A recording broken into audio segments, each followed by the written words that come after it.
नागेन्द्रहाराय त्रिलोचनाय भस्मांगरागाय महेश्वराय नित्याय शुद्धाय दिगंबराय तस्मै नकाराय नमः शिवाय।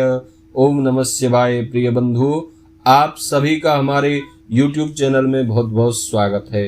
आज के इस वीडियो में आप श्रवण करेंगे ज्येष्ठ मास के शुक्ल पक्ष के बुद्ध प्रदोष व्रत की कथा। एक बार प्रेम से कहिए, बोलिए शंकर भगवान की जय, पार्वती माता की जय। इस व्रत में दिन में केवल एक बार भोजन करना चाहिए और बुद्ध प्रदोष व्रत में हरी वस्तुओं का प्रयोग करना बहुत जरूरी है। यह व्रत शंकर भगवान को बहुत प्रिय व्रत है। शंकर जी की पूजा धूप दीप बिल्वपत्र आदि से की जाती है।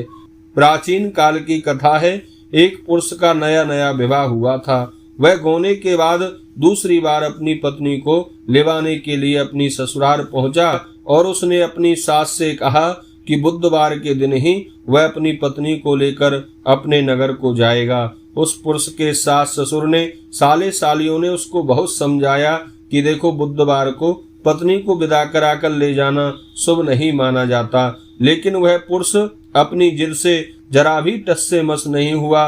विवश होकर उसके सास ससुर को अपने जमाई और पुत्री को भारी मन से विदा करना पड़ा। पति पत्नी बैलगाड़ी में चले जा रहे थे।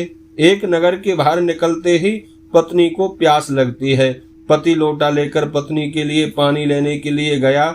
जब वह पानी लेकर लौटा तो उसके क्रोध और आश्चर्य की सीमा न रही, क्योंकि उसकी पत्नी किसी अन्य पुरुष के लाए लोटे में पानी पीकर हंस हंसकर उससे बातें कर रही थी।